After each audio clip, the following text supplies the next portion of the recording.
যাবে এবার জালে গোল হবে হয়ে যাবে কৃষক শ্রমিক মেতেছে আজ। ফুটবলকে খুব পছন্দ করি।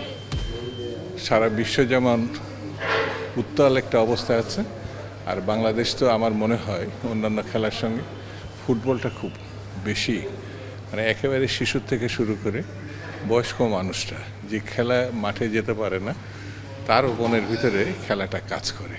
তার উপর এটা বিশ্বকাপ, সেই হিসাবে এটা তো মিস করা যাবে না। আবার বেশ কয়েক বছর পরে আমাদের সামনে আসবে, সেই হিসাবে ব্রাজিল আর্জেন্টিনা তো আমাদের দেশে কখনো কখনো এটা সংঘর্ষ পর্যায়ে চলে যায়। আমি ব্রাজিলের পক্ষে, কিন্তু আমি মনে করি একটার থেকে আরেকটা বিচ্ছিন্ন করা খুব কঠিন।